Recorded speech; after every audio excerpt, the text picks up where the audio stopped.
بعضه مقام إنك لا تخف.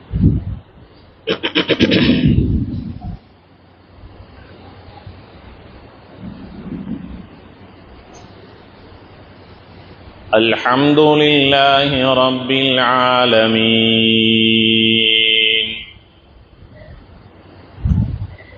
نحمده ونستعينه ونستغفره ونعوذ بالله من شرور أنفسنا ومن سيئات أعمالنا، من يهده الله فلا مضل له ومن يضلله فلا هادي له، أشهد أن لا إله إلا الله وحده لا شريك له، وأشهد أن محمدا عبده ورسوله.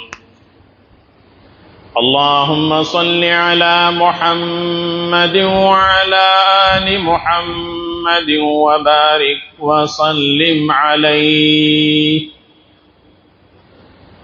يا أيها الذين آمنوا اتقوا الله حق تقاته ولا تموتن إلا وأنتم مسلمون.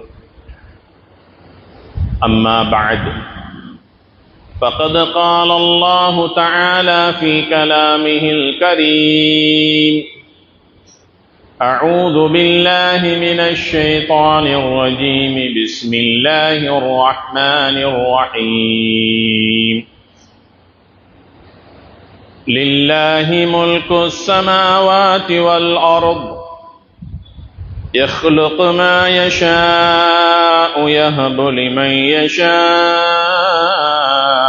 إناثا ويهب لمن يشاء الذكور، أو يزوجهم ذكرانا وإناثا، ويجعل من يشاء عقيما، إنه عليم قدير. صدق الله العظيم. قال النبي صلى الله عليه وسلم: ألا كلكم راع وكلكم مسؤول عن رعيته، رواه مسلم، أو كما قال عليه الصلاة والسلام. அளவற்ற அருளாளனும் நிகரற்ற அன்புடையோனுமாகிய எல்லாம் வல்ல அல்லாஹுக்கு தபாரக் வ தஆலாவின் பெயரால் இன்றைய குத்பா பிரசங்கத்தை ஆரம்பம் செய்கிறேன். எல்லா புகழும் புகழ்ச்சியும் உலகத்தை படைத்து பரிபாலித்துக் கொண்டிருக்கக்கூடிய ஏக வல்லனாம் அல்லாஹுக்கு தபாரக் வ தஆலா ஒருவனுக்கே உரித்தானது. அல்ஹம்துலில்லாஹ். சாந்தியும் சமாதானமும் அல்லாஹுவின் இறுதி தூதர் எம் உயிரினும் மேலான அண்ணலம் கண்மணி நாயகம் ஸல்லல்லாஹு அலைஹி வஸல்லம் அவர்கள் மீதும், அவர்களுடைய வாழ்வை முழுமையாக பின்பற்றி நடந்த உத்தம சஹாபாக்கள், தாபிஈன்கள், தபஉ தாபிஈன்கள், முத்தகீன்கள், நல்லோர்கள் நம் அத்தனை பேரின் மீதும் எல்லாம் வல்ல அல்லாஹுக்கு தபாரக் வ தஆலாவின் சாந்தியும் சமாதானமும் மக்ஃபிரத்தும் உண்டாவதாக வேண்டியதன் பின்னால் புனிதமான ஜும்ஆவுடைய கடமையை நிறைவேற்றுவதற்காக அல்லாஹு தஆலாவின் மாளிகையில் வீற்றிருக்கும் அல்லாஹின் நல்லடியார்களே, தக்வாதாரிகளே, அல்லாஹுக்கு தபாரக் வ தஆலா எந்த நலவான கருமங்களை எடுத்து நடக்குமாறு நமக்கெல்லாம் ஏவிருக்கின்றானோ அவனுடைய ஏவல்களை நம்முடைய வாழ்க்கையில் எடுத்து நடந்து கொள்ளுமாறும், எந்த விடயங்களிலிருந்து முழுமையாக நம்மை பாதுகாத்துக் கொள்ளுமாறு அல்லாஹுக்கு தபாரக் வ தஆலா எம்மை பார்த்து தடை உத்தரவு பிறப்பித்திருக்கிறானோ அவ்வாறான தீய செயல்களிலிருந்து முழுமையாக நமது ஆன்மாவை பாதுகாத்துக் கொள்ளுமாறு முதலாவதாக இவ்வடியேனுக்கும் அப்பால் உங்களுக்கும் வசியத்தென்னும் நல்லுபதேசம் செய்து கொள்ளுகின்றேன். எல்லாம் வல்ல அல்லாஹ் நம் அனைவருக்கும் ரஹ்மத் செய்தல்வானாக, எம் பாவங்களை மன்னித்தருள்வானாக. உன்னதமான அவனுடைய மாளிகையில் எங்களை எல்லாம் ஒன்று சேர்த்ததை போன்று நாளை சுவர்க்கத்திலும் நம்மையும் நம்மை சார்ந்தவர்களையும் ஒன்று சேர்த்தருள்வானாக. கண்ணியத்திற்கும் மதிப்பிற்கும் உரிய அல்லாஹுடைய நல்லடியார்களே, சகோதரர்களே, சகோதரிகளே, அல்லாஹுக்கு தபாரக் வ தஆலா இந்த உலக வாழ்க்கையில் எண்ணற்ற பல அருட்செல்வங்களை எங்களுக்கு தந்திருக்கின்றான். அல்லாஹ் தந்திருக்கக்கூடிய அருட்செல்வங்களை நாங்கள் நினைத்து பார்த்து எண்ணி பார்க்கின்ற போது நாம் தோற்று போய்விடுவோம். அல்லாஹு தஆலா அல் குர்ஆனிலே கூறுகின்ற போது உங்களால் எண்ணி பார்க்கவே முடியாது என்று கூறுகின்றான். ஆக அல்லாஹ்வுடைய அருட்செல்வங்கள் எங்கள் வாழ்க்கையில் எவைகளெல்லாம் நாளாந்தம் நாங்கள் அனுபவித்து அவற்றை கழித்துக் கொண்டிருக்கிறோமோ அதற்காக நாங்கள் அல்ஹம்துலில்லாஹ் என்று அல்லாஹ்வுக்கு நன்றி செலுத்துவதை தவிர வேற எந்த ஒன்றையும் என்னால் எண்ணி பார்க்கவும் முடியாது. எம் கண்களுக்கும் எங்களுடைய கற்பனைக்கும் அப்பாற்பட்டவைகளாக அல்லாஹ்வுடைய அருள்கள், நிஅமத்துக்கள் நிறைந்து குவிந்து காணப்படுகின்றன. அல்லாஹு தஆலா எங்களுக்கு தந்திருக்கக்கூடிய நிஅமத்துக்களில் ஒன்று, கண்ணியங்கள், மாண்புகள் நிறைந்த கண்ணியமான மாதங்களை நம்முடைய வாழ்க்கையில் நாங்கள் அடைகிற போது அதற்கு ஏற்றாற்போல நன்மைகளை செய்வதற்கான உடல் ஆரோக்கியத்தையும் ஈமானிய பலத்தையும் அல்லாஹ் தருகின்றான் என்றால் அது அல்லாஹ் தருகின்ற நம்முடைய வாழ்க்கையில் நாம் பெறுகின்ற பெரும் பாக்கியங்களில் ஒன்றாகும். துல்கஅதாவுடைய மாதத்தை நாங்கள் அடைந்திருக்கிறோம். கண்ணியமான 4 மாதங்களில் ஒரு மாதமாக இந்த துல்கஅதா மாதம் திகழ்கிறது. அடுத்து வருவது துல்ஹிஜ்ஜாவுடைய மாதம். இஸ்லாத்தினுடைய புனிதமான ஹஜ்ஜுடைய கடமையை நிறைவேற்றுவதற்காக தேசத்திலிருந்தும் சர்வதேச மட்டத்திலிருந்தும் லப்பைக் அல்லாஹும்ம லப்பைக் என்கின்ற தல்பியா முழக்கத்தோடு அல்லாஹ்வுடைய ஆலயத்தை நோக்கி ஹாஜிகள் அந்த புனிதமான ஹஜ்ஜுடைய கடமையை நிறைவேற்றுவதற்காக செல்லுகின்ற ஒரு காலம் துல் ஹஜ்ஜினுடைய மாதம். அடுத்து வருவது முஹர்ரமுடைய மாதம், அடுத்து வருவது ரஜபுடைய மாதம். இப்படியாக 4 மாதங்களை அல்லாஹு தஆலா எங்கள் வாழ்க்கையில் கண்ணியங்கள், மாண்புகள் நிறைந்த மாதங்களாக அல்லாஹ் தந்து எங்களை கண்ணியப்படுத்தி இருக்கின்றான். அல் ஹஜ்ஜு அஷ்ஹுரும் மஅலூமாத். ஹஜ்ஜுடைய கடமையை நிறைவேற்றுவதற்காக செல்லக்கூடிய ஹாஜிகள் ஷவ்வாலுடைய மாதத்திலிருந்து துல்ஹிஜ்ஜா பிறை 9வது நாள் வரைக்கும் அவர்கள் தன்னை உடலாலும் உள்ளத்தாலும் அவர்கள் தயார்படுத்த வேண்டிய ஒரு தார்மீக கடமை இருக்கிறது என்று அல்லாஹு தஆலா எங்களுக்கு 3 மாதங்களை ஹஜ்ஜுடைய மாதமாக எங்களுக்கு அடையாளப்படுத்தி இருக்கிறார். ஹஜ் என்று சொல்லுகிற போது தியாக தந்தையாக இந்த உலகத்திலே சோதனைகளை சாதனைகளாக நிலைநாட்டி சென்ற இப்ராஹிம் அலைஹிஸ்ஸலாம் அவர்களுடைய வாழ்க்கை வரலாறுகள் பேசப்படுகின்ற, ஓங்கி ஒலிக்கின்ற ஒரு காலம் இது. இப்ராஹிம் அலைஹிஸ்ஸலாம் அவர்கள் இந்த உலகத்திலே தன்னந்தனியாக வாழவில்லை. ஒரு முஸ்லீம் சமுதாயத்தை கட்டி எழுப்புகின்ற பணியிலே அவர்கள் ஈடுபட்டு ஒரு நல்லதோர் இஸ்லாமிய சமூகத்தை நிர்மாணித்து விட்டு சென்றிருக்கிறார்கள். 5000 ஆண்டுகள் கழித்தும் கூட அந்த நபியினுடைய உன்னத வாழ்க்கை பற்றி இந்த சமுதாயம் பேசிக் கொண்டிருக்கிறது. இந்த உலகம் உள்ள வரைக்கும் அந்த இப்ராஹிம் நபியை பற்றி பேசுகின்ற நல்லுள்ளங்களை அல்லாஹ் இந்த பூமியிலே அல்லாஹ் உருவாக்கி கொண்டே இருப்பான். தன்னந்தனியாக ஒரு சமுதாயத்தை உருவாக்கினார்கள் என்றால் நிச்சயமாக இல்லை. தன்னுடைய கணவனுக்கு உதவியாக இருந்த மனைவி ஹாஜரை பற்றி பேசலாம், மற்றும் ஒரு மனைவி சாராவை பற்றி பேசலாம். தாய்க்கும் தகப்பனுக்கும் துணையாக இருந்து அவர்களுக்கு பக்கபலமாக இருந்து இஸ்லாமிய வளர்ச்சிக்காக இந்த சமுதாயத்தின் முன்னேற்றத்திற்காக தங்களை அர்ப்பணித்த அருமை செல்வங்களாக இந்த பூமியிலே வாழ்ந்து சென்ற இஸ்மாயில் அலைஹிஸ்ஸலாம் அவர்களை பற்றி இந்த சமுதாயம் பேசலாம். அவர்களுடைய சகோதரன் இஸ்ஹாக் அலைஹிஸ்ஸலாத்து வஸ்ஸலாம் அவர்களை பற்றி பேசலாம். அல்லாஹு தஆலா இப்ராஹிம் நபி அலைஹிஸ்ஸலாத்து வஸ்ஸலாம் அவர்கள் அல்லாஹ்விடத்தில் கேட்ட அழகான பிரார்த்தனைகளை எங்களுக்கு அல் குர்ஆனிலே சொல்லி காட்டுகின்றான். இப்ராஹிம் அலைஹிஸ்ஸலாம் அவர்கள் திருமண வயதை அடையக்கூடிய ஒரு வாலிபனாக திகழ்கிறார்கள். அல்லாஹ்விடத்தில் துஆ கேட்டார்கள், ரப்பனா ஹப் லனா மின் அஸ்வாஜினா வ ذُرِّيَّاتِنَا قُرَّةَ أَعْيُنٍ وَاجْعَلْنَا لِلْمُتَّقِينَ إِمَامًا. இந்த துஆ நம்மில் பல பேருக்கு மனனம் இருக்கலாம். இந்த துஆவை கேட்டவர்கள் இப்ராஹிம் அலைஹிஸ்ஸலாத்து வஸ்ஸலாம் அவர்கள். இந்த துஆவிலே 3 ஆழமான கருத்துக்கள் இருப்பதை படித்து புரிந்தவர்கள் விளங்கிக் கொள்ளுவார்கள். அதில் முதலாவது என்ன கருத்து தெரியுமா? ரப்பனா ஹப் லனா மின் அஸ்வாஜினா, யா அல்லாஹ், ஒரு சாலிஹான மனைவியை நான் உன்னிடத்திலே கேட்கிறேன் என்று ஒரு சாலிஹான மனைவி அல்லாஹ்விடத்திலே கேட்டார்கள். என்னுடைய மனைவியானவள் எப்படி இருக்க வேண்டும் தெரியுமா? அவள் அல்லாஹ்வுக்கு வழிபடக்கூடியவளாக இருக்க வேண்டும்.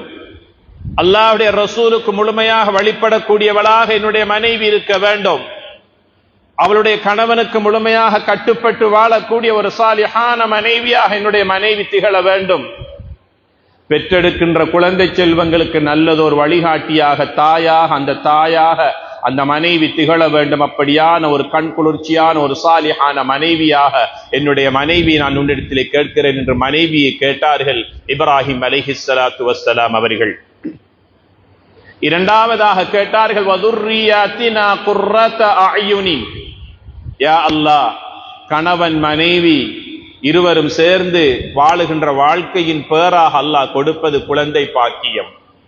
அந்த குழந்தைகளையும் யா அல்லாஹ் கண்ணுக்கும் கல்புக்கும் குளிர்ச்சியான குழந்தைகளாக தந்தருவாயாக. அல்லாஹ்விடத்தில் துஆ கேட்டார்கள் இப்ராஹிம் அலைஹிஸ்ஸலாம், ரப்பி ஹப்லி மினஸ் சாலிஹீன், சாலிஹான குழந்தை பாக்கியங்களை தாயா அல்லாஹ். கண்ணியத்திற்குரிய பெருமக்களே, அவர்கள் கேட்ட அர்த்தமுள்ள ஆழமான இந்த துஆவை அல்லாஹு தஆலா அல் குர்ஆனில் எங்களுக்கு சொல்லித் தருகின்றான். ஒவ்வொரு கணவனும் மனைவியும் அல்லாஹ்விடத்திலே கேட்க வேண்டும், சாலிஹான நல்ல பிள்ளைகளை பெற்றெடுக்க வேண்டும். பெற்றெடுத்த பிள்ளைகளை சாலிஹான பிள்ளைகளாக நல்லவர்களாக இந்த பூமியிலே நாம் வாழ வைத்து விட்டு செல்ல வேண்டும் என்றால் இந்த துஆவும் மிக முக்கியமாக நாம் அல்லாஹ்விடத்தில் கேட்க வேண்டும். ரப்பி ஹப்லி மினஸ் சாலிஹீன், சாலிஹான பிள்ளை பாக்கியங்களை தருவாயாக. மூன்றாவதாக கேட்டார்கள், வஜஅல்னா லில் முத்தகீன இமாமா, யா அல்லாஹ், எங்கள் குடும்பத்தை முழு முஸ்லீம் சமூகத்தினருக்கும் ஈமானிய உள்ளங்களுக்கும் யா அல்லாஹ் வழிகாட்டக்கூடிய ஒரு நல்லதோர் இறையச்சமுள்ள குடும்பமாக, முஸ்லீமான குடும்பமாக இந்த உலகத்தில் எம்மை வாழ வைத்து அங்கீகரிப்பாயாக என்று துஆ கேட்டார்கள். இந்த 3 கோரிக்கைகளை அல்லாஹ் ஏற்றுக்கொண்டு சாலிஹான மனைவிமார்களை அல்லாஹ் கொடுத்தான். சாலிஹான பிள்ளைகளாக இஸ்ஹாக் அலைஹிஸ்ஸலாம் அவர்களையும் இஸ்மாயில் அலைஹிஸ்ஸலாம் அவர்களையும் அல்லாஹ் கொடுத்தான். இந்த உலகம் உள்ளவரைக்கும் பேசுகின்ற ஒரு இஸ்லாமிய முன்னுதாரணமிக்க குடும்பமாக இந்த உலகத்தில் அவர்களை அல்லாஹ் பேசுபொருளாக அல்லாஹ் ஆக்கியிருக்கின்றானா இல்லையா? கண்ணியத்திற்குரிய பெருமக்களே, இந்த உலகத்திலே நாம் பிறந்தோம், வாழ்ந்தோம், மரணித்தோம் என்பதல்ல வாழ்க்கை. நம்முடைய மரணத்தை பற்றி இந்த சமுதாயம் பேச வேண்டும். இந்த உலகத்திலே நாம் வாழ்ந்தோம் என்பதற்கு சில அத்தாட்சிகளை நாம் விட்டுவிட்டு செல்ல வேண்டும். கண்ணியத்திற்குரியவர்களே, அது என்ன அத்தாட்சி? நல்ல பரம்பரையை இந்த பூமியிலே நாம் வாழ வைத்து விட்டு செல்ல வேண்டும். நாம் சுஜூது செய்த இடத்திலே நம்முடைய பிள்ளைகள் வந்து சுஜூது செய்கின்ற சாலிஹான நல்ல பரம்பரையை இந்த பூமியிலே நாம் வாழ வைத்து விட்டு செல்ல வேண்டும். நாம் யார் யாருக்கெல்லாம் எங்களுடைய பொருளாலும் அறிவினாலும் செல்வத்தினாலும் உதவிகள் செய்து கொண்டிருக்கிறோமோ அந்த உதவியை நாம் ஒரு நாள் கபருக்கு சென்றாலும் நம்முடைய பிள்ளைகள் தொடர்ந்து செய்கின்ற பணியை இந்த சமுதாயத்திலே சமுதாய சேவகர்களாக எங்களுடைய பிள்ளைகளை நாங்கள் விட்டு விட்டு செல்ல வேண்டும். இதுதான் கைருன் நாஸி அன்ஃபஅஹும் லின்னாஸ். மனிதர்களில் சிறந்தவர் தனக்காக வாழக்கூடியவர் அல்ல, தம் சமுதாயத்தினருக்காக பிறர் நலம் பேணக்கூடியவராக வாழக்கூடிய பிள்ளைகளையும் நல்ல சமுதாயத்தினை நல்ல சந்ததிகளையும் யார் ஒருவர் வாழ வைத்து விட்டு செல்லுகிறாரோ அவர்தான் மனிதர்களில் சிறந்தவர் என்று சொன்னார்கள் நபிகள் நாயகம் ஸல்லல்லாஹு அலைஹி வஸல்லம் அவர்கள். ஆக இப்ராஹிம் அலைஹிஸ்ஸலாம் அவர்கள் கேட்ட இரண்டாவது பிரார்த்தனை ரப்பி ஹப்லி மினஸ் சாலிஹீன், சாலிஹான பிள்ளை பாக்கியங்களை கேட்டார்கள். அல்லாஹ்விடத்திலே அதிகமாக பெற்றெடுத்த பிள்ளைகளுக்காக துஆ செய்து நன்றி செலுத்தினார்கள் இப்ராஹிம் அலைஹிஸ்ஸலாம் அவர்கள். அல்ஹம்துலில்லாஹி அல்லதி வஹப லி அலல் கிபரி இஸ்மாஈல வ இஸ்ஹாக இன்ன ரப்பி லஸமீஉத் துஆ. யா அல்லாஹ், இஸ்மாஈலையும் இஸ்ஹாக்கையும் எனக்கு குழந்தை பாக்கியங்களாக தந்தாயே, உனக்கே எல்லா புகழும் புகழ்ச்சியும் என்று குழந்தைகளை பிள்ளைகளை பெற்றெடுத்ததற்காக அல்லாஹ் தந்ததற்காக நாவார அந்த ரப்புக்கு நன்றி செலுத்தினார்கள் இப்ராஹிம் அலைஹிஸ்ஸலாத்து வஸ்ஸலாம் அவர்கள் என்று அவர்களுடைய நன்றி பாராட்டுதலை அல்லாஹு தஆலா எங்களுக்கு குர்ஆனிலே சொல்லி காட்டுகிறான். எங்களுக்கு எங்களுடைய தாயும் தகப்பனும் திருமணம் முடித்து வைத்தார்கள். எங்களுக்கு அல்லாஹு தஆலா பல குழந்தை பாக்கியங்களை தந்திருக்கின்றான். எங்களுடைய பிள்ளைகளுக்கு நன்றாக பார்க்கக்கூடிய கண்மணிகளை கொடுத்தான். எங்களுடைய பிள்ளைகளை அல்லாஹ் குருடாக படைக்கவில்லையே. எங்கள் பிள்ளைகளுக்கு நன்றாக பேசக்கூடிய பேச்சாற்றலை அல்லாஹ் கொடுத்தான். எங்கள் பிள்ளைகளை அல்லாஹ் ஊமையர்களாக படைக்கவில்லையே.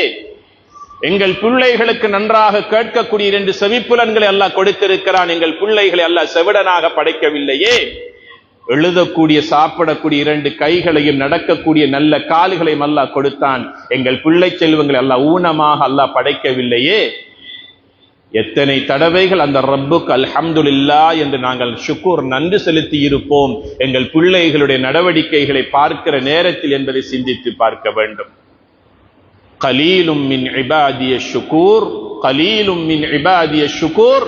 என்னுடைய அடியார்களில் அதிகமான மக்கள் எனக்கு நன்றி செலுத்தினாலும் இன்னும் அதிகமான மக்கள் எனக்கு நன்றி கெட்டவர்களாகவே வாழ்கிறார்கள் என்று அல்லாஹு தஆலா சொல்லிவிட்டு இன்னல் இன்சான லிரப்பிஹி லகனூத், நிச்சயமாக மனிதன் அவனுடைய ரப்புக்கு நன்றி கெட்டவனாக இருக்கிறான் என்று மனிதனை பார்த்து அல்லாஹ் சொல்லுகிறான். நாங்கள் அல்லாஹ்வுக்கு நன்றி கெட்டவர்களாக வாழக்கூடாது. எங்களுடைய பிள்ளைகளுடைய நடவடிக்கைகள் முன்னேற்றங்களை பார்க்கிற போது அல்ஹம்துலில்லாஹ் என்று அல்லாஹ்வுக்கு நாங்கள் மனமாற நன்றி செலுத்திக் கொள்ள வேண்டும். பிள்ளைகளுடைய எதிர்கால நலவுக்காக அவர்களுடைய பிரகாசமான எதிர்காலத்திற்காக அல்லாஹ்விடத்தில் அதிகமாக துஆ கேட்க வேண்டும். அதையும் இப்ராஹிம் அலைஹிஸ்ஸலாம் அவர்கள் எப்படி கேட்டார்கள் தெரியுமா? ரப்பி கிஃபிரிலி வலிவாலிதைய வலில் முஃமினீன யௌம யகூமுல் ஹிசாப். இப்ராஹிம் அலைஹிஸ்ஸலாம் அவர்கள் கேட்ட துஆவிலே 3 விடயங்கள் உள்ளடங்கி இருக்கின்றன. முதலாவதாக கேட்கிறார்கள் ரப்பி கிஃபிரிலி, யா அல்லாஹ் என்னுடைய பாவங்களை நீ மன்னித்தருள்வாயாக. வலிவாலிதைய, என்னை பெற்று வளர்த்து இந்த நிலைமைக்கு என்னை ஆளாக்கி என்னை உருவாக்கிய என்னுடைய தாய் தகப்பனுடைய பாவங்களை மன்னிப்பாயாக. வலில் முஃமினீன், அனைத்து முஃமின்களான ஆண்கள் பெண்கள் அனைத்து முஃமின்களுடைய பாவங்களையும் மன்னிப்பாயாக என்று தனக்காக மாத்திரம் துஆ கேட்கவில்லை இப்ராஹிம் அலைஹிஸ்ஸலாம் அவர்கள். தன் பெற்றோருக்காக மாத்திரம் துஆ கேட்கவில்லை, முழு முஃமின்களுடைய வெற்றிக்காக நரக விடுதலைக்காக அல்லாஹ்விடத்திலே அன்று பாதுகாப்பு தேடி துஆ கேட்டிருக்கிறார்கள் என்று அல்லாஹு தஆலா குர்ஆனுடைய அவர்களுடைய ஆழமான துஆவை எங்களுக்கு சொல்லித் தருகின்றான். ஆக கண்ணியத்திற்குரியவர்களே, எப்போதும் நாம் நம்மை பற்றி சிந்திக்கக்கூடியவர்களாக இருக்கக்கூடாது. நம் சமுதாயத்தினுடைய கவலை நம்முடைய உள்ளத்திலே இருக்க வேண்டும். அந்த கவலையிலே ஒன்றுதான் எம் சமுதாயத்தின் நலவுக்காக விடிவுக்காக கஷ்டத்திலும் துன்பத்திலும் கண்ணீரோடும் வாழ்ந்து கொண்டிருக்கக்கூடிய எம் உறவினருடைய விடுதலைக்காக, நிம்மதிக்காக எங்களுடைய துஆவிலே ஒரு பகுதியை எம் சமுதாயத்தின் நலனுக்காக நாங்கள் கேட்பதிருக்கிறது. அது மாபெரும் ஒரு உதவியாக இருந்து கொண்டிருக்கிறது. நபிகள் நாயகம் ஸல்லல்லாஹு அலைஹி வஸல்லம் சொன்னார்கள், யார் ஒருவர் தன் கண் எதிரே இல்லாத தன் சகோதரனுக்காக துஆ கேட்கிறாரோ, அவனுடைய கஷ்டங்களையும் அவனுடைய துன்ப துயரங்களையும் வலிகளையும் நோய்களையும் அல்லாஹ் போக்கி அவனை அல்லாஹ் நன்றாக வாழ வைக்க வேண்டும் என்று தன் கண் முன்னால் இல்லாத தன் சகோதரனுக்காக யார் ஒருவர் துஆ கேட்கிறானோ அவனுடைய துஆவை அல்லாஹ் உடனே கபூல் செய்கிறான். அவனுடைய தேவைகளை அல்லாஹ் கேட்காமலே நிறைவேற்றி கொடுக்கிறான் என்று நபிகள் நாயகம் ஸல்லல்லாஹு அலைஹி வஸல்லம் சொன்னார்கள். கண்ணியத்திற்குரியவர்களே, இப்ராஹிம் அலைஹிஸ்ஸலாம் அவர்கள் கஅபத்துல்லாஹை கட்டி முடித்ததற்கு பிறகு தன்னுடைய மகனோடு சேர்ந்து கேட்ட ஒரு பிரபல்யமான துஆ, ரப்பனா தகப்பல் மின்னா இன்னக அன்தஸ் ஸமீஉல் அலீம். இந்த துஆ எங்களுடைய வாழ்க்கையில் என்ன சொல்லித் தருகிறது தெரியுமா? ஒரு மஸ்ஜிதை கட்டுகிறீர்களா, இந்த துஆவை கேட்டு அல்லாஹ்விடத்திலே கபூலியத்தை கேளுங்கள். ஒரு மிஸ்கீனுக்கு ஒரு உணவை கொடுத்தீர்களா, அவனுடைய பசியை போக்குவதற்கு நீங்கள் விருந்து உபசாரம் அளித்தீர்களா, இந்த துஆவை கேளுங்கள். ரப்பனா தகப்பல் மின்னா, யா அல்லாஹ் நான் செய்த இந்த பணி இருக்கிறது உனக்காகத்தான் நான் செய்திருக்கிறேன், என்னிடத்திலிருந்து இதை கபூல் செய்வாயாக. வீதியிலே செல்லுகின்ற போது ஒரு கண் தெரியாத ஒரு அந்தகரை பார்க்கின்றோம், கைப்பிடித்து அவருக்கு உதவி செய்கின்றோம். உதவி செய்ததற்கு பிறகு உள்ளத்திலே வர வேண்டிய துஆ என்ன தெரியுமா? ரப்பனா தகப்பல் மின்னா, யா அல்லாஹ் வயோதிபரான அந்த கண் தெரியாத முடியாத அந்த மனிதனுக்கு நான் செய்த உதவி இருக்கிறது, அது உனக்காகத்தான் அந்த உதவியை நான் செய்திருக்கிறேன். ரப்பனா தகப்பல் மின்னா, யா அல்லாஹ் இதனை என்னிடத்திலிருந்து கபூல் செய்வாயாக. மஸ்ஜிதை கட்டியவர்கள் மாத்திரமல்ல, அநாத இல்லங்களை கட்டியவர்கள் மாத்திரமல்ல, ஏழை குமர்களுக்கு உதவி செய்தவர்கள் மாத்திரமல்ல, ஒரு ஈத்தம்பழத்தை சதகாவாக நீங்கள் மற்றவர்களுக்கு கொடுத்தாலும், என்ன உதவி ஒத்தாசையை நீங்கள் அவர்களுக்கு செய்தாலும், எங்கள் உள்ளத்திலே வர வேண்டிய ஒரு அழகான ஒரு துஆ என்ன? ரப்பனா தகப்பல் மின்னா, யா அல்லாஹ் நான் செய்த இந்த உதவியை நீ கபூல் செய்வாயாக. ஒரு கணவன் தன் மனைவிக்கும் தன்னுடைய பிள்ளைகளுக்கும் உண்ண கொடுப்பதும் உடுக்க கொடுப்பதும் வாழ வைப்பதும், நோயாளிகளாக ஆகிவிட்டால் அவர்களுக்கு சிகிச்சை அளிப்பதும் ஒரு கணவனுடைய கடமை. அதை செய்ததற்கு பிறகு ஒரு கணவனுடைய கல்விலே வர வேண்டிய ஒரு துஆ என்ன தெரியுமா? யா அல்லாஹ் என் மனைவியையும் என் பிள்ளைகளையும் இன்றைய நாள் நான் பசியிலே போடவில்லை, ரப்பனா தகப்பல் மின்னா அவர்களுக்கு நான் உணவளித்திருக்கிறேன், அந்த உணவை யா அல்லாஹ் நீ கபூல் செய்வாயாக. நான் செய்த ஹிதுமத்தை கபூல் செய்வாயாக. குடும்பத்திலே யாரோ ஒருவருக்கு நோயாளியாக இருக்கக்கூடிய காட்சியை நான் பார்க்கிறேன், அவருக்கு உதவி செய்கிறேன். ரப்பனா தகப்பல் மின்னா, யா அல்லாஹ் நான் கொடுத்த இந்த உதவியை செய்த உதவியை அல்லாஹ் கபூல் செய்வாயாக. ஆக மொத்தத்தில் ஒரு ஈத்தம்பழத்தை கொடுத்தாலும் சரி, பெரியதோர் தொகையாக அள்ளி கொடுத்து உதவி செய்தாலும் சரி, எங்களுடைய உள்ளத்திலே வர வேண்டிய ஒரு துஆ என்ன? ரப்பனா தகப்பல் மின்னா, யா அல்லாஹ் நான் செய்த இந்த பணியை நீ கபூல் செய்வாயாக, ஏற்றுக்கொள்வாயாக என்ற துஆவை நாங்கள் கேட்டுக்கொள்ளுகிற போது நிச்சயமாக அல்லாஹு தஆலா நாங்கள் செய்கின்ற அனைத்து காரியங்களை நன்மைகள் உள்ளதாகவும் அதை அல்லாஹு தஆலா கபூல் செய்து எங்களுக்கு மறுமையில் மலைகளைப் போல நன்மைகளை அள்ளித் தருவதற்கு அல்லாஹ் போதுமானவனாக இருக்கிறான். அந்த துஆவை கேட்டவர்கள் இப்ராஹிம் அலைஹிஸ்ஸலாத்து வஸ்ஸலாம் அவர்கள். அல்லாஹு தஆலா இந்த உலக வாழ்க்கையில் எங்களுக்கு தந்திருக்கக்கூடிய பெரும் நிஅமத்துக்களில் ஒன்று என்ன தெரியுமா? அல்லாஹ் தந்த குழந்தை செல்வங்கள். அல்லாஹு தஆலா பெரும் பாக்கியங்களாக அந்த பிள்ளைகளை அல்லாஹ் எங்களுடைய வாழ்க்கையிலே தந்திருக்கின்றான். ஒரு கணவன் மனைவிக்கு அல்லாஹ் பெண் குழந்தைகளாக கொடுத்திருக்கின்றான். இன்னும் சில தம்பதிகளுக்கு அல்லாஹ் ஆண் குழந்தைகளாக கொடுத்திருக்கின்றான். இன்னும் சில தம்பதிகளுக்கு ஆண்களாகவும் பெண்களாகவும் அல்லாஹ் கொடுத்திருக்கின்றான். இன்னும் சில கணவன் மனைவிக்கு அல்லாஹ் குழந்தை பாக்கியம் இல்லாதவர்களாக இந்த பூமியில் அல்லாஹ் வாழ வைத்திருக்கிறான். இன்னஹு அலீமுன் கதீர். யாருக்கு எதனை எப்படி கொடுக்க வேண்டும் என்பதை அறிந்தவன் அந்த அல்லாஹ். எல்லாவற்றுக்கும் அவன் சக்தி உள்ளவன். கண்ணியத்திற்குரியவர்களே, ஐயாமுல் ஜாஹிலியாவுடைய காலத்தில் ஆண் பிள்ளைகளை பெற்ற பெற்றோர்களுக்கு மரியாதை மாண்டிருந்த ஒரு காலம் அது. பெண் பிள்ளைகளை பெற்ற தாய்க்கும் தகப்பனுக்கும் அது ஒரு அபசகுணமாக இருந்த காலம் அந்த ஐயாமுல் ஜாஹிலியாவுடைய மக்களுடைய காலம். நுபுவத்துக்கு முன்னால் பெண் பிள்ளைகளை ஒதுக்கி வைத்த காலத்திலே நபிகளார் ஸல்லல்லாஹு அலைஹி வஸல்லம் அவர்கள் பெண் பிள்ளைகளை பெற்ற பெற்றோர்களுக்கு சுபசோபனம் சொன்னார்கள், அவர்களுக்கு நன்மாராயம் சொன்னார்கள். எப்படி சொன்னார்கள் தெரியுமா? எந்த தாய் தகப்பனுக்கு 3 பெண் பிள்ளைகள் இருந்து ஒழுங்காக அவர்களுக்கு உடை அணிவித்து உணவு கொடுத்து பயனளிக்கக்கூடிய நல்லறிவை அவர்களுக்கு கொடுத்து செல்லுகின்ற வீட்டிலே வாழ்வதற்கான நல்ல ஒரு தர்பியாவை பயிற்சியை கொடுத்து தன்னுடைய பிள்ளையை வளர்த்தெடுக்கின்றாரோ ஒரு தகப்பன், ஒரு தாய், அந்த தாயும் தகப்பனும் சொர்க்கம் நுழைந்து விட்டார்கள் என்று நபிகள் நாயகம் ஸல்லல்லாஹு அலைஹி வஸல்லம் சொன்னார்கள். பக்கத்தில் இருந்த உமர் ரலியல்லாஹு அன்ஹு அவர்கள் கேட்டார்கள், நபியே நாயகமே, 3 பெண் பிள்ளைகளை பெற்ற ஒரு தாய்க்கும் தகப்பனுக்கும் சுவர்க்கம் என்றால் 2 பெண் பிள்ளைகளை பெற்று வளர்க்கின்ற பெற்றோர்களுடைய கதி என்ன என்று கேட்டார்கள். 2 பெண் பிள்ளைகளை பெற்று நல்லவர்களாக வாழ வைத்த பெற்றோர்களுக்கும் சுவர்க்கம் உண்டு என்று சொன்னார்கள் நபிகள் நாயகம் ஸல்லல்லாஹு அலைஹி வஸல்லம் அவர்கள்.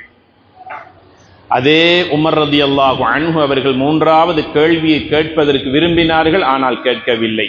அது என்ன கேள்வி? ஒரு பெண் பிள்ளையை பெற்ற பெற்றோருடைய நிலைமை என்ன என்று கேட்பதற்கு உள்ளத்தால் விரும்பினார்கள்.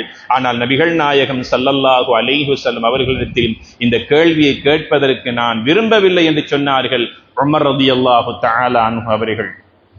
அல்லாஹு தஆலா ஆண்களாகவும் பெண்களாகவும் அல்லாஹ் எங்களுக்கு தந்திருக்கிற குழந்தைகள் சுவர்க்கத்தினுடைய வாரிசுகளாக எங்களுக்காக இந்த பூமியில் அல்லாஹ் தந்திருக்கக்கூடிய நிஅமத்துக்கள், அல்லாஹ்வுடைய அருட்செல்வங்கள். இந்த பிள்ளைகளின் மூலமாக பெற்றோர்கள் இந்த உலகத்திலே நன்மதிப்பை பெறுகிறார்கள். ஆண்களாக இருந்தாலும் சரி, பெண்களாக இருந்தாலும் சரி, இல்முன் நாஃபி', பயனளிக்கக்கூடிய நல்லறிவை கொடுத்து, ஒழுக்கத்தை கொடுத்து, நட்பண்பை சொல்லிக் கொடுத்து, பெரியோருக்கு மரியாதை செய்யக்கூடிய பிள்ளைகளாக, தன் வயதுக்கு கீழ்ப்பட்டவர்களுக்கு இரக்கம் காட்டக்கூடிய பிள்ளைகளாக, குடும்பத்திலும் சமுதாயத்திலும் மஹல்லாவிலும் விசேட தேவையுள்ள மக்களை தேடிச் சென்று சமுதாய நலனிலே கருத்தை கொண்டு அவர்கள் உதவி செய்யக்கூடிய சமூக சேவகர்களாக எங்களுடைய பிள்ளைகளை நாம் இந்த பூமியிலே பெற்று வளர்த்து ஆளாக்கி விட்டோமேயானால் அதுவே எங்களுடைய மர்மை வாழ்வுக்கான விமோசனமாக மிக முக்கியமான ஒரு பாக்கியமாக அமைந்துவிடும் என்பதனை இப்ராஹிம் அலைஹிஸ்ஸலாம் அவர்கள் பெற்று வளர்த்து ஆளாக்கிய அந்த இஸ்மாயில் அலைஹிஸ்ஸலாம் அவர்களுடைய வாழ்க்கையும் இஸ்ஹாக் அலைஹிஸ்ஸலாம் அவர்களுடைய வாழ்க்கையும் எங்களுக்கு படிப்பினையாக சொல்லித் தருகிறது. ஒரு நாள் பொழுது நபிகள் நாயகம் ஸல்லல்லாஹு அலைஹி வஸல்லம் அவர்கள் மஸ்ஜிது நபவிக்குள்ளே நுழைவதற்காக தயாராகி கொண்டிருக்கிறார்கள். தன்னுடைய வீட்டிலிருந்து தான் கொண்டு வந்த சில பொருட்களை மஸ்ஜிதினுடைய வாசலிலே வைத்த நபி அவர்கள் ஸல்லல்லாஹு அலைஹி வஸல்லம் அவர்கள் அந்த மஸ்ஜிதுக்குள்ளே நுழைகின்றார்கள். நுழைந்து வெளியே வந்ததற்கு பிறகு தன்னுடைய மனைவியுடைய வீட்டுக்கு சென்றார்கள். அங்கே சென்ற நபிகளார் ஸல்லல்லாஹு அலைஹி வஸல்லம் அவர்கள் சில மணி நேரங்கள் தங்கி இருந்து மீண்டும் வெளியிலே செல்ல வேண்டிய தேவை ஏற்படுகிறது. இந்த நேரத்திலே அவர்களுக்கு இயற்கை தேவை ஏற்படுகின்ற போது அவர்கள் மலசல கூடத்திற்குள்ளே சென்று அவர்களுடைய தேவையை நிறைவேற்றிக் கொள்வதற்கு அவர்கள் உள்ளே செல்லுகிறார்கள். சென்று உள்ளே இருக்கின்ற போது அவர்கள் சுத்தம் செய்வதற்காக ஒரு 10 வயது நிரம்பிய ஒரு சிறுவன் நபிகள் நாயகம் ஸல்லல்லாஹு அலைஹி வஸல்லம் அவர்களுக்கு தண்ணீர் கொண்டு வந்து கொடுத்தார். அதனை எடுத்த நபிகளார் ஸல்லல்லாஹு அலைஹி வஸல்லம் அவர்கள் தன்னுடைய தேவையை நிறைவேற்றியதற்கு பிறகு வெளியே வந்து தனக்கு உதவி செய்த அந்த 10 வயது சிறுவனுடைய தலையை தடவினார்கள், துஆ செய்தார்கள். அல்லாஹ் உனக்கு வாழ்க்கையிலும் இல்மிலும் பரக்கச் செய்வானாக, ஜஸாக்கல்லாஹு கைரா, நீ எனக்கு உதவி செய்ததைப் போல அல்லாஹ் உனக்கு உதவி செய்வானாக என்று துஆ செய்துவிட்டு நபிகள் நாயகம் ஸல்லல்லாஹு அலைஹி வஸல்லம் அவர்கள் அந்த சிறுவனுக்காக துஆ செய்துவிட்டு சென்று விட்டார்கள். சில காலம் கழித்து நபிகளார் ஸல்லல்லாஹு அலைஹி வஸல்லம் அவர்கள் மஸ்ஜிது நபவியிலே தொழுகுவதற்காக பள்ளிக்குள்ளே வந்திருக்கிறார்கள். அந்த சிறுவனை காண்கிறார்கள். அந்த சிறுவன் நபிகளாரிடத்திலே வந்து, நபியே நாயகமே, அன்றொரு நாள் எனக்காக நீங்கள் துஆ செய்தீர்கள். இன்று முழுமையாக அல் குர்ஆனை மனநமிட்டு என்னுடைய கல்விலே நான் சுமந்த ஒரு ஹாஃபிஸாக உங்களுக்கு முன்னால் வந்து நிற்கிறேன் என்று சொன்ன போது கண்மணி நாயகம் ஸல்லல்லாஹு அலைஹி வஸல்லம் அவர்கள் அந்த சிறுவனை தான் பெற்ற பிள்ளை போல தன்னுடைய நெஞ்சகத்தோடு அணைத்தார்கள். 2 கன்னங்களில் முத்தமிட்டார்கள். இன்னும் ஒரு துஆவை கேட்டார்கள். அல்லாஹும்ம ஷ்ரஹ் ஸத்ரஹு லில் இஸ்லாம். யா அல்லாஹ், இந்த பிள்ளைக்கு இஸ்லாத்தின் விளக்கத்தை, கடலை விட விசாலமான விளக்கத்தை கொடுத்து நல்ல தீனுடைய மார்க்கத்தினுடைய அறிஞனாக்கி விடியா அல்லாஹ் என்று அந்த சிறுவனுக்காக துஆ செய்தார்கள். அந்த சிறுவன் குர்ஆனை மனனமாக்கியது மட்டுமல்ல, அந்த குர்ஆனுக்கு பிற்காலத்திலே விளக்கம் சொல்லக்கூடிய ஒரு தஃப்சீருடைய முஃபஸ்ஸிராக திகழ்ந்த வரலாற்றை எங்களுடைய இஸ்லாமிய வரலாற்றிலே பார்க்கிறோம். அந்த சிறுவன் யார் தெரியுமா? அப்துல்லா இப்னு அப்பாஸ் ரலியல்லாஹு தஆலா அன்ஹு அவர்கள். நபிகளார் ஸல்லல்லாஹு அலைஹி வஸல்லம் துஆ செய்தார்கள், ரஹிமல்லாஹு வாலிதைக், உன்னை பெரியோர்களுக்கு மரியாதை செய்யக்கூடிய ஒழுக்கமுள்ள பிள்ளையாக பெற்று வளர்த்து உன்னை ஆளாக்கிய உன்னுடைய தாய்க்கும் தகப்பனுக்கும் அல்லாஹ் ரஹ்மத் செய்வானாக என்று யாரோ பெற்ற பிள்ளைக்காக உள்ளத்தால் மனமாற நபிகள் நாயகம் ஸல்லல்லாஹு அலைஹி வஸல்லம் துஆ செய்தார்கள். அந்த பிள்ளையை அல்லாஹ் வாழ வைத்தான். இன்று அல் குர்ஆனுக்கு விரிவுரையாளர்கள், ஆயிரக்கணக்கான விரிவுரையாளர்கள் உலகத்திலே திகழ்கிறார்கள். எல்லோருடைய கருத்துக்கும் 2ஆம் மாற்று கருத்து உண்டு. இப்னு அப்பாஸ் ரலியல்லாஹு அன்ஹுடைய கருத்துக்கு 2ஆம் மாற்று கருத்து சொல்லக்கூடியவர்கள் இதுவரைக்கும் இந்த பூமியில் பிறந்தது கிடையாது. அந்த அளவுக்கு அர்த்தமுள்ள ஆழமான கருத்தை சொல்லக்கூடிய பாக்கியத்தை பெற்றிருக்கிறார்கள் இப்னு அப்பாஸ் ரலியல்லாஹு தஆலா அன்ஹு அவர்கள். கண்ணியத்திற்குரியவர்களே, நம் பிள்ளைகள் இப்படியாக பெயர் சொல்லக்கூடியவர்களாக வாழ வேண்டும். சமுதாயத்தினருக்கு பயனுள்ளவர்களாக வாழ வேண்டும். இஸ்மாயில் அலைஹிஸ்ஸலாத்து வஸ்ஸலாம் அவர்களை பற்றி இந்த சமுதாயம் பேசுகிறது. இஸ்ஹாக் அலைஹிஸ்ஸலாம் அவர்களை பற்றி அல் குர்ஆனில் அல்லாஹ் புகழ்ந்து பேசுகின்ற வரலாற்றை நாம் படித்திருக்கின்றோம். எங்களுக்கு அல்லாஹ் பல பிள்ளை செல்வங்களை தந்திருக்கிறான். எங்களுடைய பிள்ளைகள் எங்களுக்கு கண்குளிர்ச்சிகளாக வாழ வேண்டும், வளர வேண்டும் என்றால் ரப்பனா ஹப் லனா மின் அஸ்வாஜினா வ ذُرِّيَّاتِنَا قُرَّةَ أَعْيُنٍ وَاجْعَلْنَا لِلْمُتَّقِينَ إِمَامًا. என் பிள்ளைகளும் என் குடும்பமும் நன்றாக வாழ வேண்டும், நல்ல இஸ்லாமிய முன்மாதிரி மிக்க குடும்பமாக வாழ வேண்டும் என்று விருப்பம் இருக்கிறதா? அல்லாஹ்விடத்திலே கையேந்துங்கள், இந்த துஆவை கேளுங்கள். நிச்சயமாக நாங்கள் மரணித்தாலும் நம் பரம்பரை மரணிக்க மாட்டாது. அல்லாஹ் இந்த பூமியிலே பெயரோடும் புகழோடும் அல்லாஹ் நிச்சயமாக வாழ வைப்பான் என்பதனை இந்த வரலாற்று சம்பவங்கள் எங்களுக்கு தெளிவுபடுத்துகின்றன. இந்த பூமியில் அதிகமாக யத்தீம்களை காண வேண்டுமென்றால் அங்கே பலஸ்தீனுடைய மண்ணுக்கு செல்லுங்கள். தந்தையை இழந்த பிள்ளை செல்வங்கள் கண்ணீர் வடித்து வடித்து கண்களில் இருக்கின்ற கண்ணீர் வற்றிய நிலையிலே வாழ்ந்து கொண்டிருக்கக்கூடிய ஏழைகளை, அனாதை சிறுவர்களை காணலாம். நபிகள் நாயகம் ஸல்லல்லாஹு அலைஹி வஸல்லம் அவர்கள் ஆழமாக அல்லாஹ்விடத்தில் உருக்கமாக துஆ கேட்டுக்கொண்டே இருப்பார்கள்.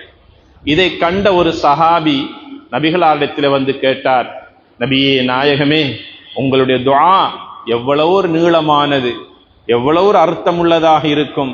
உங்களை போன்று என்னால் துஆ கேட்க முடியவில்லையே. எவ்வளவு உருக்கமாக அல்லாஹ்விடத்திலே கேட்கிறீர்கள். உங்களுடைய 2 கண் இமைகளிலும் கண்ணீர் துளிகள் சிந்தி இருக்கிறது நபியே நாயகமே.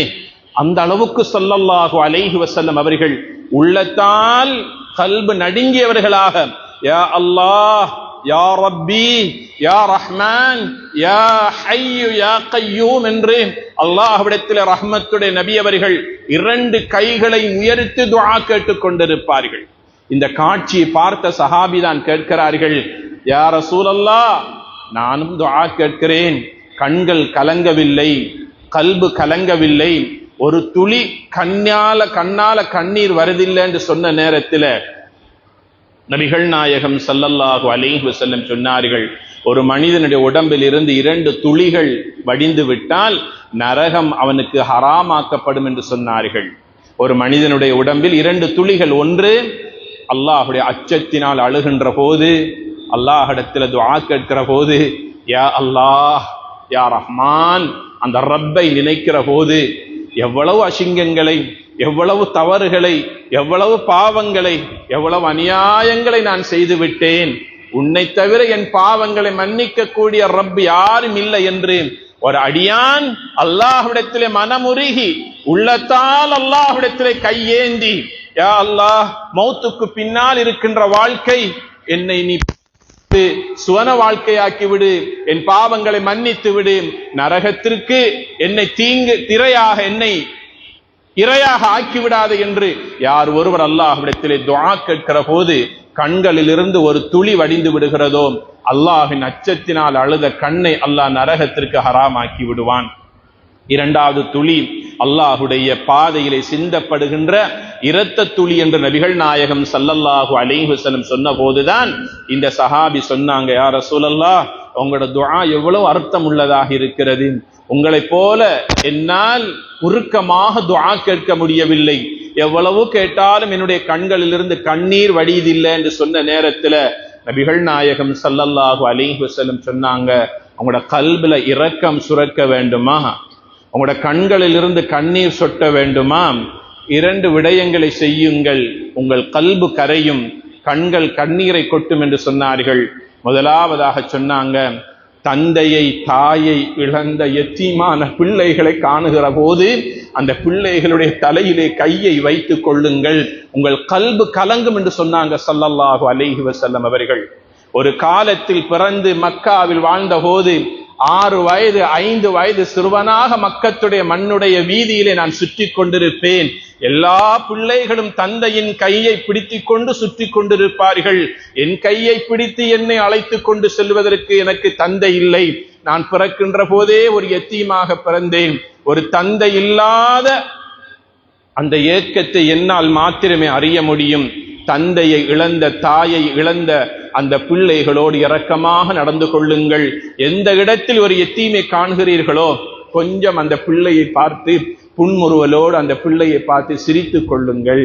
அந்த பிள்ளையுடைய தலையிலே கையை வையுங்கள், உங்களுடைய கல்பு கரையும், கண்கள் கண்ணீரை கொட்டும் என்று ஸல்லல்லாஹு அலைஹி வஸல்லம் சொல்லிவிட்டு சொன்னாங்க, யார் ஒருவர் ஒரு யத்தீமோடு நெருக்கமாக வாழ்ந்து பழகுகிறாரோ நாளை சுவர்க்கத்தில் அவர் என்னோடு இருப்பார் என்று ஸல்லல்லாஹு அலைஹி வஸல்லம் சொன்னாங்க. எனவே இரண்டாவதாக சொன்னாங்க, மிஸ்கீன்களோடு ஏழைகளோடு ஒன்றாக உட்கார்ந்து சாப்பிடுங்கள், அவர்களோடு பழகுங்கள், அவர்களை ஒதுக்கி விடாதீர்கள், அவர்களோடு நெருக்கமாகிக் கொள்ளுங்கள், உங்கள் கல்பை அல்லாஹ் இரக்கமுள்ளதாக்கி வைப்பான் என்று ஸல்லல்லாஹு அலைஹி வஸல்லம் சொன்னார்கள். எனவே கண்ணியத்திற்குரியவர்களே, விதவைகள் நிறைந்து வாழுகின்ற பூமியாக அந்த பலஸ்தீனுடைய மண்ணை இன்று நாங்கள் பார்க்கிறோம். யத்தீம்களான பிள்ளைகள் வீடு இல்லாமல், பெற்றோர்கள் இல்லாமல் ஆங்காங்கே வீதியோரங்களிலும் மரங்களுக்கு கீழாலும் பாலங்களுக்கு கீழாலும் இரவு பகலாக அழுது கொண்டிருக்கக்கூடிய இந்த காட்சியை நாங்கள் நாளாந்தம் பார்த்து வருகின்றோம். பிள்ளைகள் என்பவர்கள் பெற்றோர்களுக்கு அல்லாஹ் கொடுத்திருக்கக்கூடிய நிஅமத்துக்களாக அருட்செல்வங்களாக இருக்கின்றார்கள். அந்த பலஸ்தீனிலே வாழுகின்ற பிள்ளைகளுடைய எதிர்காலம் மிகவும் கேள்விக்குறியாக இருக்கின்ற இந்த காலகட்டத்திலே எங்களால் என்ன செய்ய முடியும்? 2 விதமான உதவிகளை செய்யலாம். முடிந்தால் அவர்களுக்காக பொருளுதவி செய்யலாம். இரண்டாவது ஒரு உதவி இருக்கிறது, நாங்கள் கேட்கின்ற துஆக்களின் மூலமாக சுதந்திர பலஸ்தீன் மண்ணை அல்லாஹ் உருவாக்கி எல்லா மக்களைப் போல அவர்களும் சிரித்து சந்தோஷமாக வாழ வேண்டும். அல்லாஹுடைய புனித மஸ்ஜிதாக இருக்கின்ற அந்த மஸ்ஜிதுல் அக்ஸாவிலே மக்கள் எல்லா காலங்களையும் போல சுஜூது செய்து கியாம நாள் வரைக்கும் உலக முஸ்லீம்கள் விரும்பக்கூடிய அனைவரும் அந்த இடத்துக்கு சென்று சுஜூது செய்வதற்கும் ருக்கூ செய்வதற்கும் 2 ரக்காத் தொழுவதற்கும் அந்த பூமியை அல்லாஹ் சுதந்திரமான மண்ணாக முஸ்லீம்களுக்கு அதை கொடுக்க வேண்டும் என்று எங்களுடைய அர்த்த புஷ்டியான துஆக்களிலே நாங்கள் அதற்காக துஆ கேட்பது கடமையாகும். எனவே கண்ணியத்திற்குரியவர்களே, எங்க எல்லாம் முஸ்லிம்கள் அல்லல் பட்டு கஷ்டப்பட்டு சிரமப்பட்டு வாழ்ந்து கொண்டிருக்கிறார்களோ அவர்கள் அனைவருக்குமாக எங்களுடைய துஆவிலே நாங்கள் பங்கெடுத்து பங்கு கொடுத்து அவர்களுக்காக துஆ கேட்க வேண்டும். இப்ராஹிம் அலைஹிஸ்ஸலாம் கேட்டார்களே, ரப்பி கிஃபிர்லி வலிவாலிதைய வலில் முஃமினீன் என்ற துஆ கேட்டார்களே, அந்த துஆவை இன்றிலிருந்து யார் ஒருவர் இதுவரைக்கும் அந்த துஆவை கேட்கவில்லையோ அந்த துஆவை எழுதி கொள்ளுங்கள், பாடமாக்கி கொள்ளுங்கள். கண்ணியத்திற்குரியவர்களே, இந்த உம்மத்தினருக்காக நான் என்ன செய்திருக்கிறேன், என் சமுதாயத்தினரின் விடிவுக்காக நலவுக்காக நான் என்ன செய்திருக்கிறேன் என்ற கேள்வி என் உள்ளத்திலே வருகிற போது அல்லாஹ்விடத்தில் நாளை சொல்லலாம், யா அல்லாஹ், இந்த உம்மத்தின் நலவுக்காக நான் உன்னிடத்தில் துஆ கேட்டிருக்கிறேன் என்று இந்த துஆவை கேட்டால் நாம் ஆதாரமாக சொல்லிக் கொள்ளலாம். இறுதியாக கண்ணியத்திற்குரியவர்களே, இந்த மஸ்ஜிதிலே நோயாளிகளுக்காக நிவாரணமாக ஒவ்வொரு ஜும்ஆவின் போதும் வைத்திய சிகிச்சை நிதியாக சேகரித்துக் கொண்டிருக்கிறார்கள். வந்திருக்கக்கூடிய உங்கள் அனைவரிடத்திலும் இன்ஷா அல்லாஹ் தொழுகை முடித்து செல்லுகிற போது உங்களுடைய நிதிகளை நோயாளிகள் குணமடைவதற்காக, அந்த சிகிச்சை பெறுவதற்காக உங்களுடைய மேலான சதக்காக்களை, தர்மங்களை கொடுத்து விட்டு செல்லுமாறு உங்கள் அனைவரிடத்திலும் அன்பாக வேண்டிக் கொள்ளுகிறேன். இறுதியாக இன்னும் ஒரு விடயத்தையும் நினைவுபடுத்த விரும்புகிறேன். இன்றைய காலம் மிகவும் ஒரு விடுமுறை காலமாக, தொடர் விடுமுறை காலமாக இருக்கின்றபடியால் வெளியூர்களில் இருந்து இந்த காத்தாங்குடி பிரதேசத்தை நோக்கி மக்களெல்லாம் விருப்பத்தோடு வருகிறார்கள். இந்த மஸ்ஜிதை பார்க்கிறார்கள். எந்த ஒரு மஸ்ஜிதுக்கு சென்றாலும் முதலாவது கண்ணுக்கு அழகான ஒரு காட்சியை பார்க்கிற போது எங்களுடைய நாவிலிருந்து வரக்கூடிய வார்த்தை அல்ஹம்துலில்லாஹ், மாஷா அல்லாஹ், தபாரக்கல்லாஹ், சுபஹானல்லாஹ் என்ற வார்த்தையை சொல்லி அல்லாஹ்வை புகழ வேண்டும். இரண்டாவது, அந்த மஸ்ஜிதுக்கு நாங்கள் செய்ய வேண்டிய முதலாவது கடமை என்ன தெரியுமா? உள்ளே வந்து 2 ரக்காஅத் தஹிய்யத்துல் மஸ்ஜித் தொழுது அந்த பள்ளியுடைய காணிக்கையை நாங்கள் நிறைவேற்றிக் கொள்ள வேண்டும். யௌம இதின் துஹத்திஸு அக்பாரஹா, நாங்கள் ஓதுகின்ற சிறியதொரு ஆயத், அல்லாஹு தஆலா இந்த ஆயத்தில் என்ன சொல்லுகிறான் தெரியுமா? நாளை கியாமத்துடைய நாளில் இந்த பூமி அல்லாஹோடு பேசும் என்று அல்லாஹ் சொல்லுகின்றான்.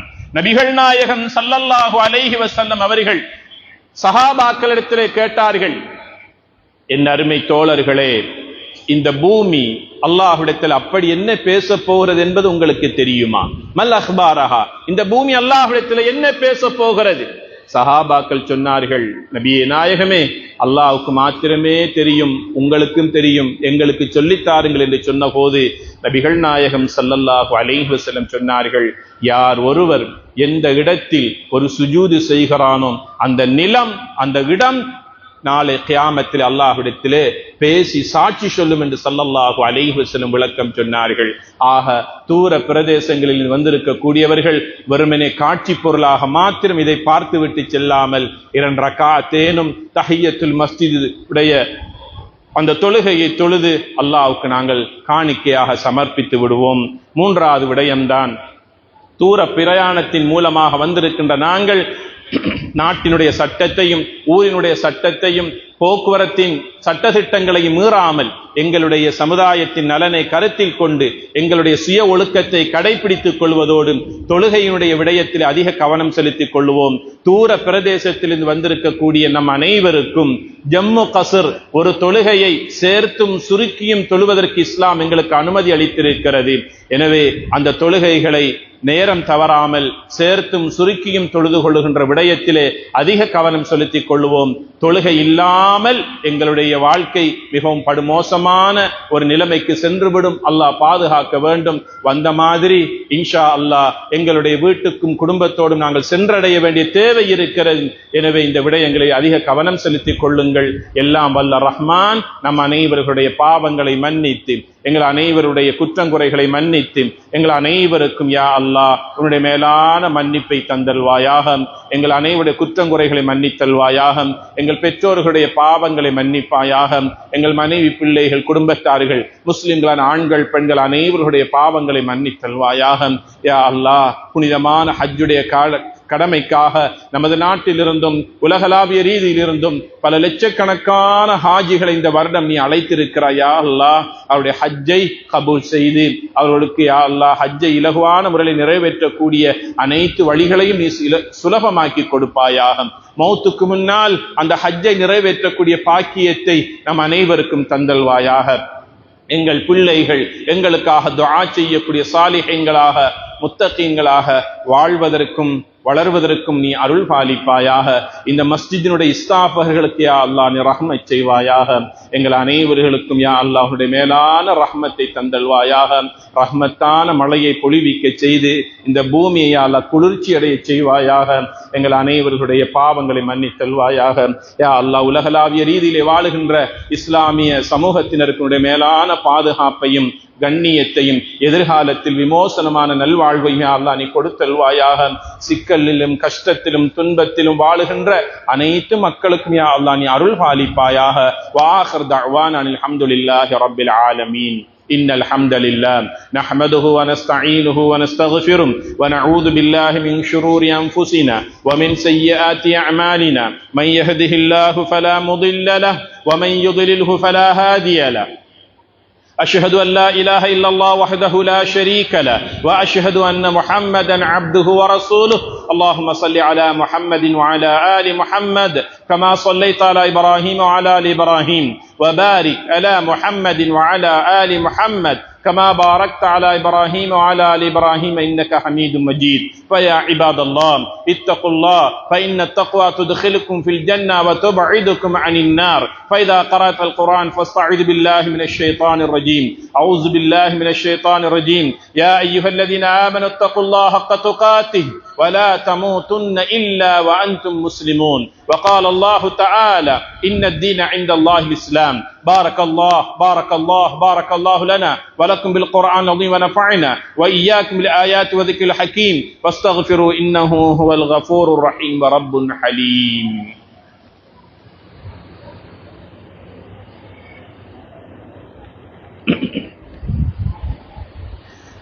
الحمد لله حمدا كثيرا كما أمر وأشهد أن لا إله إلا الله وحده لا شريك له إرغاما لمن جهد به وكفر.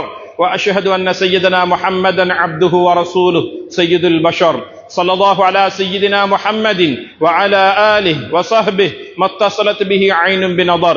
أوصيكم عباد الله وإياي أولا بتقوى الله فإن الله مع الذين اتقوا والذين هم محسنون. واعلموا عباد الله أن الله تعالى قد أمركم أمرا عميما بدأ بنفسه تعظيما وثنى بملائكة المسبحة بقدسه تكريما فقال جل جلاله عظيما إن الله ملائكته يصلون على النبي يا أيها الذين آمنوا صلوا عليه وسلموا تسليما. اللهم صل على محمد وعلى آل محمد وبارك وسلم عليه فأجيبوا إلى ما دعاكم الله إليه وصلوا وسلم على نبينا محمد صلى الله عليه وسلم وآله الأطهار وأصحابه الأخيار ورضي الله عن الخلفاء الراشدين ذوي الفخر والثني ساداتنا أبي بكر وعمر وعثمان وعلي رضي الله تعالى عنهم ورضوا عنه وعن الستة الباقين من العشرة المبشرين وعن التابعين واتبع التابعين لهم بإحسان إلى يوم الدين وعن السبطين الشهيدين الكريمين سيدي شباب أهل الجنة سيدنا الحسن والحسين رضي الله عنهما وعن الزهراء البطول فاطمة بنت الرسول صلى الله عليه وسلم وارض اللهم عن الإمامين المطهرين عن العدناس عمي نبيك حمزة والعباس رضي الله عنهما وعن أزواجه الطاهرات أمهات المؤمنين وارض عنا معهم برحمتك يا أرحم الراحمين. اللهم اغفر للمؤمنين والمؤمنات والمسلمين والمسلمات الأحياء منهم والأموات. اللهم اعز الإسلام والمسلمين. اللهم اصلح أحوال المسلمين في كل مكان. اللهم اصلح أحوال المسلمين في كل مكان. اللهم أجرنا من النار. اللهم أجرنا من النار. اللهم أجرنا من النار. اللهم لا تشوي خلقنا بالنار ولا تجعلنا من حطب النار. ربنا اغفر لنا ولإخواننا الذين سبقونا بالإيمان ولا تجعل في قلوبنا غلا للذين آمنوا ربنا إنك رؤوف رحيم.